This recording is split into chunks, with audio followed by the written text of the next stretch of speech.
আল্লাহর দ্বীনের মোকাবেলা করে পৃথিবীতে কেউ টিকতে পারে না, টিকতে পারবেও না। কেউ যদি মনে করে আমার সাথে আমেরিকা আছে, রাশিয়া আছে, ভারত আছে, আমরা এটা কসম করে বলতে পারি দুনিয়ার কোন শক্তি আল্লাহর শক্তির সাথে মোকাবেলা করতে পারে নাই, ভবিষ্যতেও পারবে না। দুনিয়ার যে কোনো শক্তি ইসলামের বিরুদ্ধে দাঁড়াবে, আল্লাহ তাআলা সেই শক্তিকে চুরমার করে দিবে। কথা বলেন ঠিক কিনা? এটার প্রমাণ যুগে যুগে আল্লাহ তাআলা দেখিয়েছেন। হ্যাঁ, হয়তো আল্লাহ তাআলা ছাড় দেন, কিছুটা সুযোগ দেন যেন ফিরে আসে। অতীত থেকে আমাদেরকে শিক্ষা নিতে হবে, যারা ইসলামের বিরুদ্ধে গিয়েছে, যারা এই দেশের মুসলমানদের কৃষ্টি কালচারের বিরুদ্ধে গিয়েছে, যারা এই মুসলমানদের চিন্তা চেতনার বিরুদ্ধে গিয়েছে, যারা এই দেশের কোরআনের বিরুদ্ধে গিয়েছে, এই দেশের মুসলমান তাদেরকে বিদ্যাঙ্গুলি দেখাইয়া দিয়েছে। এটা আমাদেরকে মনে রাখতে হবে। অন্যথায় আমরা তো আগে ঘটনা শুনতাম, পড়তাম কোরআনে কারীমে, আর এখন আমরা স্বচক্ষে দেখছি দুনিয়ার সকল শক্তির পক্ষে, কিন্তু আল্লাহ বলতেছে আমি তোমাকে চাই না। এটা আল্লাহ তাআলা কোরআনে কারীমে বলছে। আমরা কি শক্তিশালী দেখছি? আল্লাহ কোরআনে কারীমে এমন জালেমদের আলোচনা করছে। কারুনের নাম শুনছেন নি? কারুনের নাম শুনছেন? কারুন কত বড় জালেম ছিল, কত সম্পদের অধিকারী ছিল। শুধু তার সম্পদের চাবিগুলো আলগিয়ে নেওয়ার জন্য এক পাল উট লাগতো। এত বড় ধনী ছিল, কিন্তু আল্লাহর নাফরমান ছিল, অহংকারী ছিল, আল্লাহ তাআলার হুকুমের অবাধ্যতা করছে। তো আল্লাহ তাআলা বলেন ফামা কানা লাহু মিন ফিআ ইয়ানসুরুনাহু মিন দুনিল্লাহ ফাখাসাফনা বিহি ওয়া বিদারিহিল আরদ। রব্বুল আলামিন সূরাতুল কাসাসে বলেন আমি কারুনকে জমিনের নিচে আমি ডাবিয়ে দিয়েছি। নাউযুবিল্লাহ বলেন, নাউযুবিল্লাহ। নবীজি হাদিস শরীফে বলেন কিয়ামত পর্যন্ত কারুন জমিনের নিচে ডাবতেই থাকবে। সে আল্লাহর বিরুদ্ধে অবস্থান করছিল, নবী মুসার বিরুদ্ধে দাঁড়িয়েছিল। এটা আমাদেরকে সুস্পষ্ট মনে রাখতে হবে, কিয়ামত পর্যন্ত মনে রাখতে হবে। যারা আল্লাহর হুকুমের বিরুদ্ধে দাঁড়াবে, যারা ইসলামের বিরুদ্ধে দাঁড়াবে, যারা কোরআনের বিরুদ্ধে দাঁড়াবে, তারা মুসলমানদের বিরুদ্ধে দাঁড়াবে, তোমরা মনে করতে পারো যে তাদের শক্তি দুর্বল, তবে এটা মনে রাখবা আমার নবী ইসলাম প্রচার করার সময় দুর্বলতা নিয়েই দাওয়াত শুরু করেছিল। যে মক্কা থেকে নবীকে বের করে দেওয়া হয়েছিল, আল্লাহ তাআলা আমার নবীকে এমন শক্তি দান করছেন, বদরে, উহুদে, সারা আরব আল্লাহ তাআলা তার হাবিবের হাতের মুঠো দিয়ে দিয়েছেন। সুবহানাল্লাহ। আমি আপনাদেরকে প্রশ্ন করব, আমরা বিপদ আপদ বালা মুসিবতের সম্মুখীন হই কি হই না বলেন? বিপদ আপদ বালা মুসিবতের সময় আল্লাহ তাআলা আমাদেরকে কি করার আদেশ করেছেন এটা আমাদের জানা দরকার আছে কি নাই বলেন? এই জন্য আমার আলোচনাটাকে আপনারা একটা ক্লাস মনে করতে পারেন, একটা পাঠ আমরা শেষ পর্যন্ত শুনবো তো ইনশাআল্লাহ। বিপদে পড়লে আমাদের করণীয় কি করলে আল্লাহ তাআলা আমাদেরকে বিপদ থেকে উদ্ধার করবেন, আর বিপদে থাকার দ্বারা একজন মুমিনের কি প্রাপ্তি সে আল্লাহ তাআলার পক্ষ থেকে অর্জন করতে পারে। আল্লাহ তাআলা তো আমাদেরকে এমন এক ধর্ম, এমন এক দ্বীন দান করছেন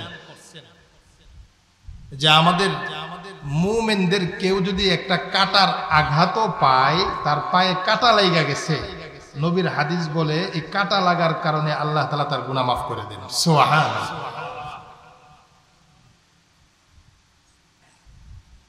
আমি যে আয়াত তেলাওয়াত করছি, এই আয়াতের সাথে যেহেতু তাফসীরুল কোরআন মাহফিল, একটু মনোযোগ দিয়ে বোঝার চেষ্টা করবেন। কোরআনে কারীমের একটা আয়াতের সাথে আরেকটা আয়াতের সম্পর্ক আছে। বলেন কি আছে? সম্পর্ক আছে। আমি সূরাতুল বাকারার 153 নম্বর আয়াত তেলাওয়াত করছি। এর আগে আল্লাহ তাআলা আরো আলোচনা করছেন। মুফাসসিরিন কেরাম এই আয়াতের সাথে আগের আয়াতের কি সম্পর্ক সেটা উল্লেখ করছেন। সূরাতুল বাকারার 40 নম্বর আয়াত থেকে আল্লাহ তাআলা আমাদের পিছনে যে নবীগণ ছিলেন, বিশেষ করে বনি ইসরাইল যাদেরকে বলে, আরেকটু সহজে আপনাদেরকে বুঝাই। ইব্রাহিম নবীর নাম শুনছি না আমরা?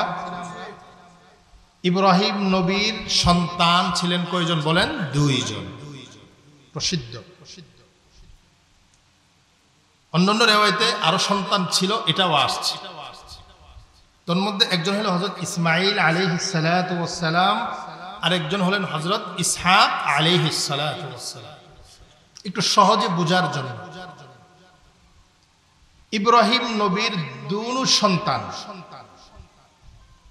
শুধু দুনু সন্তান না, ইব্রাহিম নবীর সন্তানদের মাঝে, ইসহাক নবীর সন্তানদের মাঝে আল্লাহ তাআলা 4000 নবী পাঠাইছেন। সুবহানাল্লাহ, 4000 নবী পাঠাইছেন। এই যে 4000 নবী আসছে, এদেরকে বলা হয় বনি ইসরাইল। বলেন, এদেরকে কি বলা হয়? বনি ইসরাইল।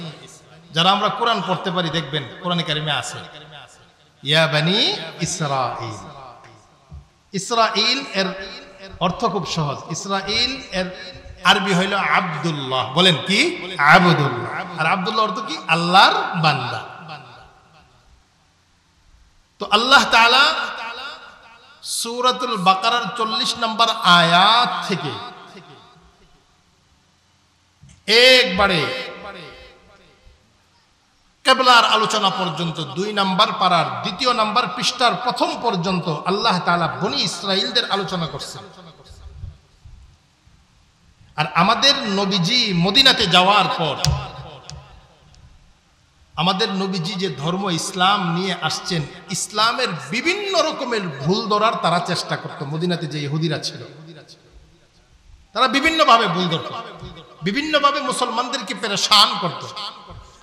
কখনো বলতো যে আমাদের ধর্ম, আমরা যে নবীকে মানি সেই নবী কিন্তু শ্রেষ্ঠ, কিন্তু এরা আবার আমাদের নবীকে অস্বীকার করত, কোরআনকে অস্বীকার করত। এগুলোর সবগুলো কথা সূরাতুল বাকারার 40 থেকে নিয়ে আল্লাহ তাআলা তাদের প্রত্যেকটা প্রশ্নকে উল্লেখ করছে, করে করে স্বয়ং আল্লাহ তাআলা উম্মতে মুহাম্মাদের পক্ষ থেকে আল্লাহ নিজে উত্তর দিয়েছেন। সুবহানাল্লাহ। যেমন একটা প্রশ্ন আমি আপনাদেরকে শোনাই। এদের একটা প্রশ্ন হলো এটা যে আমরা হইলাম নবীদের বংশের লোক, আমাদের বংশে শুধু নবী আসছেন, নবী আসছেন। আমরা তোমাদের আগে আসমানি কিতাব পেয়েছি, এই জন্য আমরা শ্রেষ্ঠ। আমাদের নবী মূসা শ্রেষ্ঠ, আমাদের নবী ঈসা শ্রেষ্ঠ। এটা ইহুদিদের দাবি, নাসারাদের দাবি। আর পাশাপাশি তারা কি বলে? তোমাদের কোরআন শ্রেষ্ঠ না, তোমাদের নবীকে আমরা নবী মানি না। নাউজুবিল্লাহ বলেন না? নাউজুবিল্লাহ। এটা হলো তাদের অবস্থা।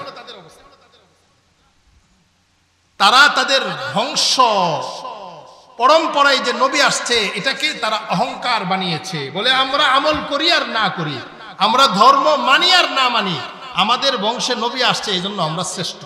এটা তাদের একটা ধারণা হয়ে গিয়েছে। আচ্ছা, আমি আপনাদেরকে বলি, আল্লাহ তাআলার দরবারে বংশের পরিচয় দিয়া কেউ যাইতে পারবো?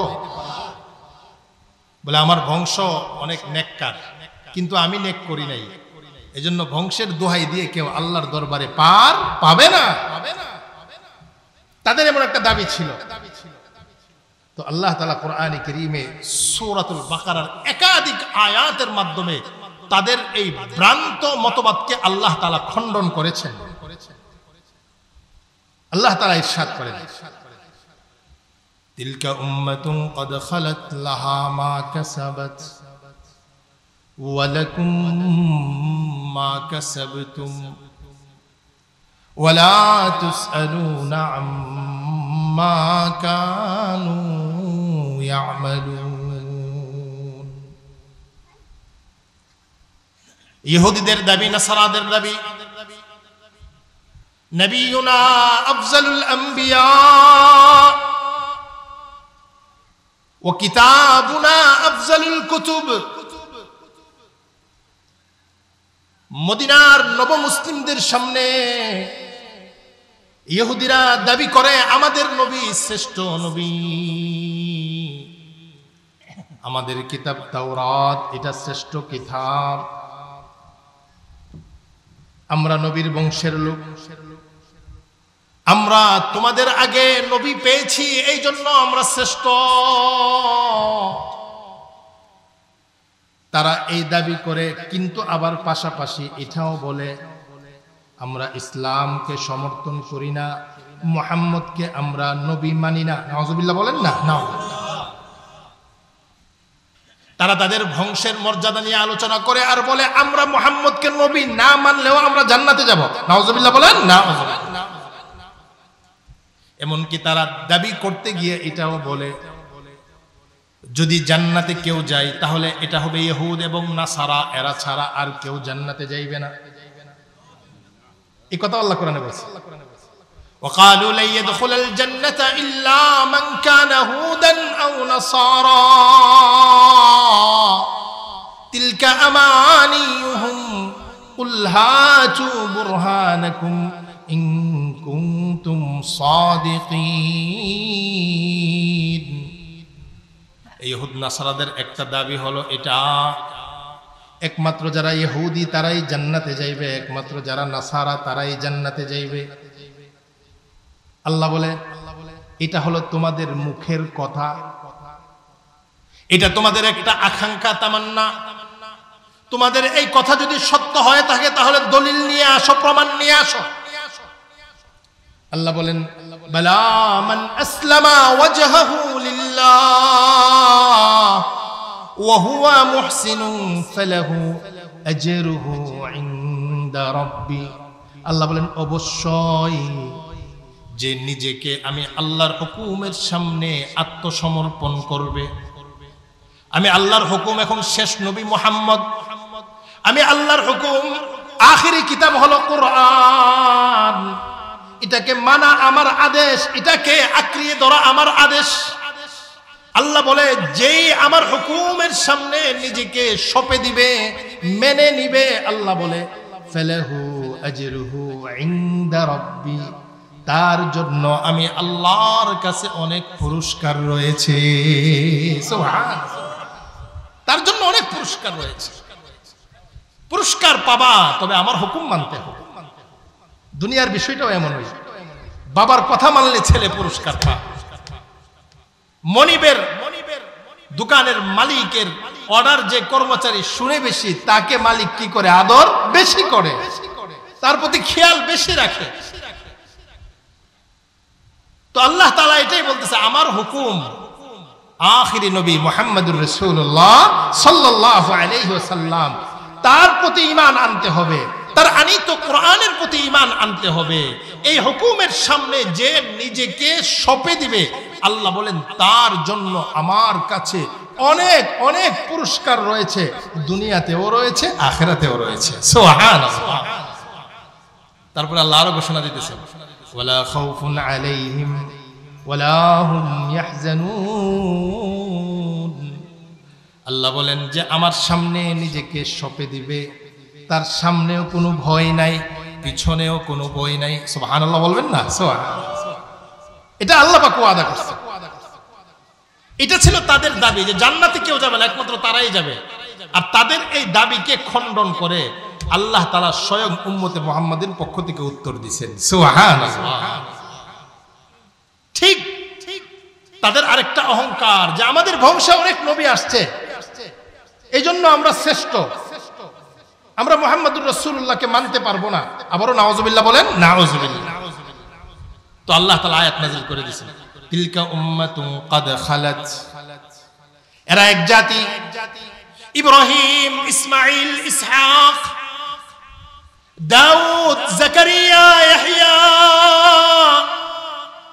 মূসা, ঈসা আলাইহিমুস সালাতু ওয়াস সালাম। আল্লাহ বলেন তিলকা উম্মাহ, তারা এক দল, তারা এক জাতি।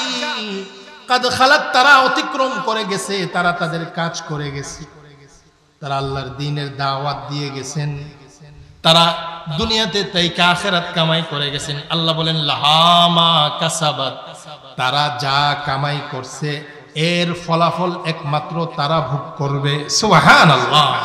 ওয়ালাকুম মা কাসাবতুম, আর তোমরা যারা এখন আছো, তোমরা যা কামাই করতেছো, তোমরা যা অর্জন করতেছো, তোমাদের আমলের বিনিময় তোমাদেরকে দেওয়া হবে। যদি তোমরা ইব্রাহিম থেকে নিয়ে তার বংশের নবীদেরকে সত্যিকারের নবী হিসাবে তোমরা মেনে থাকো, তাহলে শুনে রাখো সকল নবী নবুয়ত প্রাপ্তির সময় আল্লাহ তাআলা তাদের থেকে প্রতিশ্রুতি নিয়েছেন, আমার শেষ নবী যখন আসবে তখন তোমরা দুনিয়াতে থাকলে তোমরা এবং তোমাদের উম্মত সহ আমার শেষ নবীকে তোমরা সাহায্য করবে। সুবহানাল্লাহ, এটা আল্লাহ পাক ওয়াদা নিছেন সূরা আলে ইমরান, وَإِذْ أَخَذَ اللَّهُ مِيثَاقَ النَّبِيِّينَ لَمَا آتَيْتُكُم مِّن كِتَابٍ وَحِكْمَةٍ। আল্লাহ বলেন ওই কথা স্মরণ করো, যখন আমি আল্লাহ সকল নবীদেরকে নবুয়ত দেওয়ার সময় প্রতিশ্রুতি নিয়েছি। কি প্রতিশ্রুতি নিয়েছি? সুম্মা জাআকুম রাসূল, যখন তোমাদের কাছে একজন রাসূল আগমন করবে, মুসাদ্দিকুল লিমা মাআকুম, যিনি তোমাদের কিতাবগুলোকে সত্যায়ন করবে, তখন তোমাদের জন্য আবশ্যক হবে লাতানসুরুন্নাহ, যে অবশ্যই অবশ্যই তোমরা ওই নবীকে সাহায্য করবে। সুবহানাল্লাহ বলেন সুবহানাল্লাহ। এই আয়াত এনে মুফাসসিরিনে কেরাম বলেন যে আল্লাহ তাআলা যত নবীকে পাঠাইছেন সকল নবী থেকে আল্লাহ প্রতিশ্রুতি নিয়েছেন, তোমার থাকা অবস্থায় যদি আমার শেষ নবী আসে, তোমার উম্মত থাকা অবস্থায় যদি আমার শেষ নবী আসে, তাহলে তোমাদের সকলের জন্য আবশ্যক হবে আমি আমার শেষ নবীর প্রতি ঈমান তো আনবে এবং আমার শেষ নবীর দাওয়াতি মিশনে তোমরা সাহায্য করবে। সুবহানাল্লাহ। কিন্তু মদিনার ইহুদ এবং আশপাশে খাইবারে যারা ছিল, তারা নবীজি সাল্লাল্লাহু আলাইহি ওয়াসাল্লাম আসার পরে নবীজির পক্ষে না গিয়ে তারা বিরোধিতা করতে শুরু করে। আর তাদের দাবি কি? যে আমাদের নবী শ্রেষ্ঠ, আমাদের ধর্ম শ্রেষ্ঠ, মুহাম্মদকে আমরা নবী মানি না। নাউজুবিল্লাহ বলেন না। নাউজুবিল্লাহ। এই রকমের বিভিন্ন রকমের কটু কটু কথা বলে, বিভিন্ন রকমের উল্টা পাল্টা প্রশ্ন করে মুসলমানদের দিলের মধ্যে সংশয় সৃষ্টি করার চেষ্টা করে।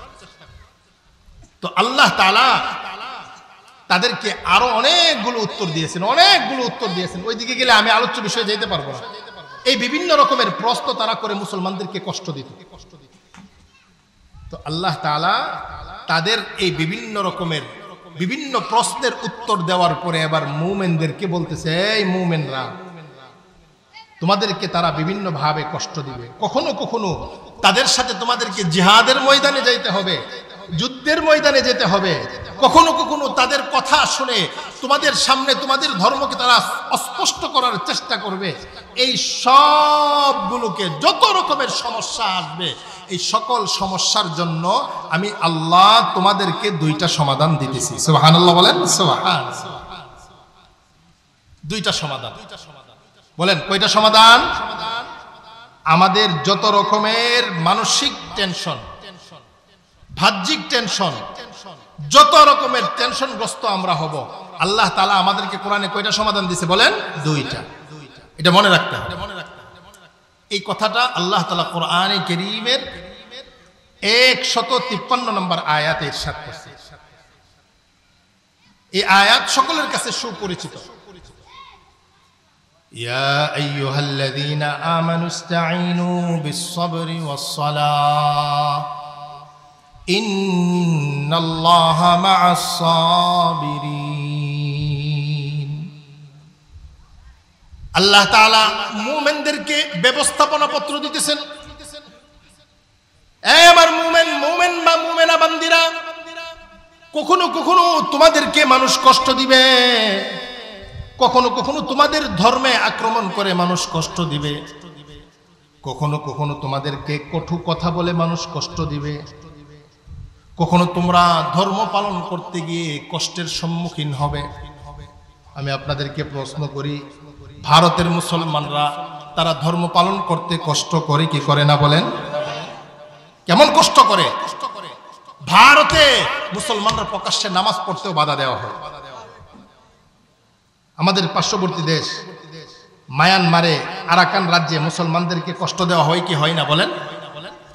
ফিলিস্তিনে মুসলমানদেরকে কষ্ট দেওয়া হচ্ছে কি হচ্ছে না বলেন? এই যে বিষয়গুলো আসছে, এই বিষয়গুলোর ক্ষেত্রে আমাদেরকে আল্লাহ তাআলার কাছে সাহায্য চাইতে হবে দুইটা ব্যবস্থাপনার মাধ্যমে। এক নাম্বার হইল সবর। বলেন এক নাম্বার কি? ধৈর্য। আরেকটা বিষয় হলো সালাত। বলেন কি ভাই? সালাত। এবার একসাথে বলেন সবর সালাত। বলেন ধৈর্য এবং নামাজ। বলেন ধৈর্য এবং নামাজ। এবার সহজে যদি আমরা বিপদের সম্মুখীন হয় তাহলে আমরা কিসের মাধ্যমে সাহায্য চাইব? ধৈর্য এবং নামাজের মাধ্যমে। এটা হলো আমাদের আলোচ্য বিষয়। ধৈর্য এবং নামাজের মাধ্যমে আমরা আল্লাহ তাআলার কাছে সাহায্য চাইব। এবার আসেন ধৈর্য এবং নামাজের মাধ্যমে যে আমরা আল্লাহ তাআলার কাছে সাহায্য চাইব, যদি আমি বিপদের সম্মুখীন হয় আমার জন্য কি সুসংবাদ। আর যদি আল্লাহ তাআলা আমাদেরকে ভালো অবস্থায় রাখেন তাহলে আমাদের জন্য কি সুসংবাদ। এটা আমাদের জানা দরকার আছে কি নাই? বলেন আছে। আল্লাহ তাআলা তো আমাদেরকে নিরাপদ ভূমি দান করছেন। আমরা তো মসজিদে গিয়ে নামাজ পড়তে গেলে কেউ বাধা দেয় আমাদেরকে? এদেশে মসজিদ প্রতিষ্ঠা করলে কেউ বাধা দেয়? আলহামদুলিল্লাহ বাধা দেন। যারা বাধা দিতে একটু শক্ত হয়েছিল আল্লাহ তাআলা তাদেরকে শেষ করে দিচ্ছে।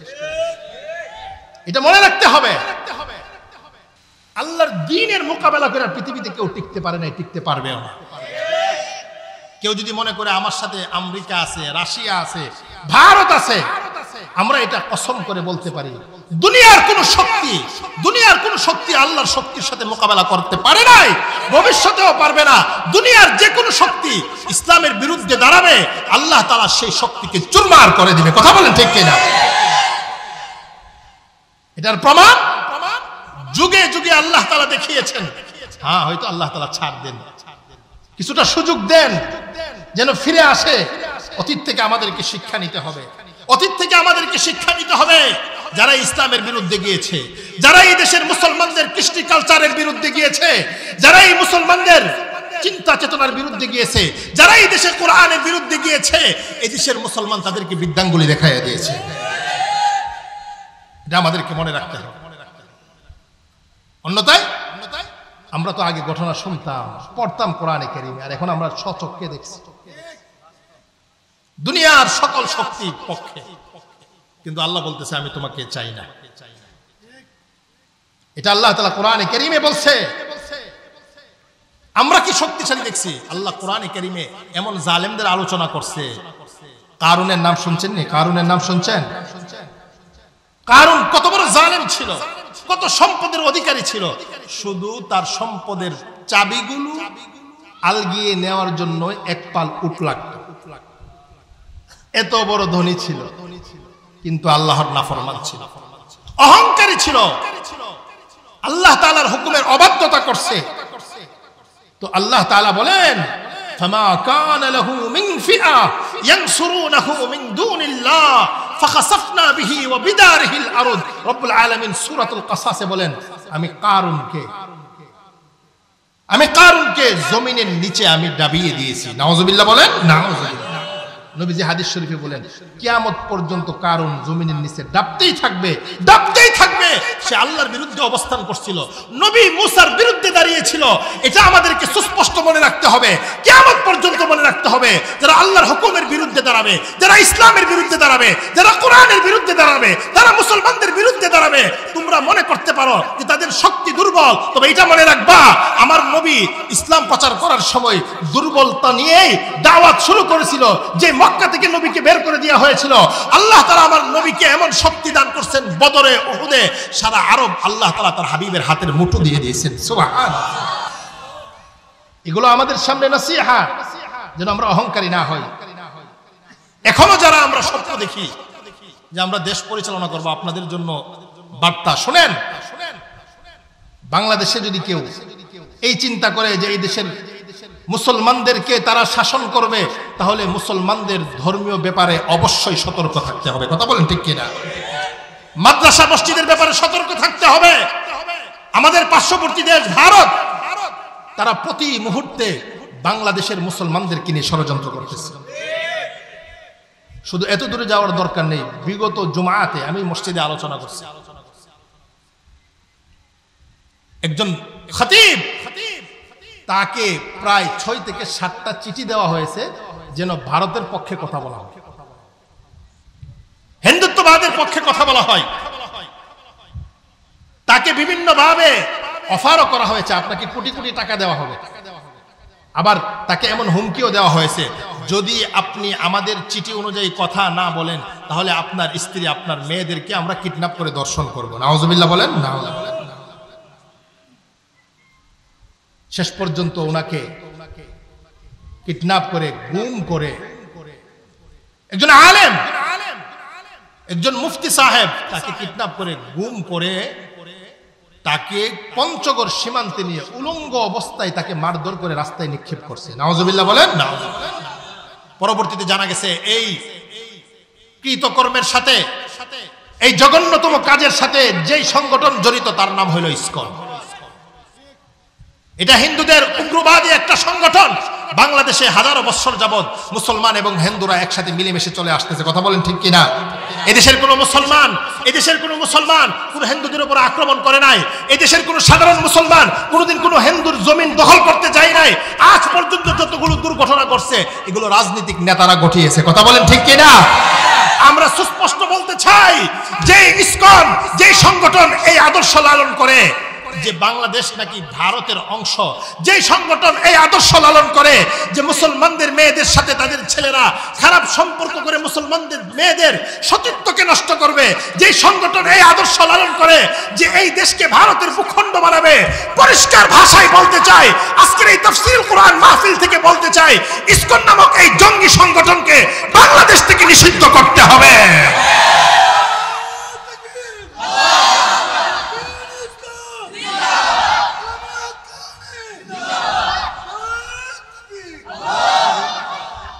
আমরা এই দেশে আমাদের মুরব্বীরা, আমাদের পূর্বপুরুষরা হাজারো বছর যাবত হিন্দুদের সাথে শান্তিপ্রিয় অবস্থান বজায় আসছে। কথা বলেন ঠিক কিনা? তাদের কত বড় দুঃসাহস একজন খতিবকে চিঠি দেওয়া যে আপনি এই ব্যাপারে কথা বলবেন, এটা কি কল্পনা করা যায়? কি বলেন? আবার হিন্দুত্ববাদী সংগঠন যারা বাংলাদেশের বিভিন্ন জায়গাতে তাদের একটা কর্মসূচি হইল মুসলমান মেয়েদের সাথে এরা খারাপ কাজে লিপ্ত হবে, প্রেমের সম্পর্কে লিপ্ত হয়ে মুসলমান মেয়েদের সতীত্বকে নষ্ট করা, এটা হলো তাদের কর্মসূচি। নাউজুবিল্লাহ বলেন না। এজন্য আমি আমার বাবাদেরকে বলবো, আমার চাচাদেরকে বলবো, আমরা আমাদের মেয়ে সন্তানদেরকে, আমাদের ছেলেদেরকে হেফাজত করব। তারা কাদের সাথে উঠা বসা করতেছে, কাদের সাথে চলতেছে, আমার কোনো ভুল যেন এই বিপদে আক্রান্ত না হয়। এজন্য আমি আমার এলাকার সকলকে সতর্ক করব। আমরা সতর্ক থাকবো তো ইনশাআল্লাহ। দেখেন তাফসীরুল কোরআন মাহফিল, কোরআনের আলোচনা শুনবো, কোরআনের আলোচনা শুনে কোরআনের আলোচনার উপর আমল করতে হবে। আমাদের ধর্ম আমাদেরকে এটা শিক্ষা দিয়েছে। কোরআনের জন্য, ইসলামের জন্য, দেশের জন্য যদি প্রয়োজনে আমাদের জিহাদের ময়দানে নামতে হয়, এই দেশের মানচিত্রকে রক্ষা করার জন্য যদি আবার আল্লাহর রাস্তায় নামতে হয়, কোরআনকে যদি আমরা বাস্তবায়ন করার জন্য আল্লাহর ভূমিতে কোরআনের আইনকে প্রতিষ্ঠিত করার জন্য যদি আমাদেরকে মাঠে নামতে হয়, আল্লাহর দ্বীনকে প্রতিষ্ঠিত করার জন্য যদি মাঠে নামতে হয়, শুধু কোরআন কারীমের তাফসীর শুনলেই চলবে না, কোরআনকে বাংলার জমিনে প্রতিষ্ঠিত করতে হবে। কথা বলেন ঠিক কি না? এই আদর্শ লালন করতে হবে। বছরে 3 দিন তাফসীর করলাম, এটার দ্বারা কি কোরআনের হক আদায় হয়ে যাবে? না। কোরআন কারীমের আইন, এই দেখেন আমাদের গরিব দেশ, হাজার হাজার কোটি টাকা চুরি হয়েছে। কথাগুলো এই জন্য বলি, যদি কোরআনের আইন থাকতো 1-2টা চোরের হাত কেটে দিলে এদেশে আর চুরি হইতো না। বিশ্ব রোড শুধু একজন চোরকে ধরে হাত কাটবে, আর বাংলাদেশে কেউ চুরির নাম নেবে না।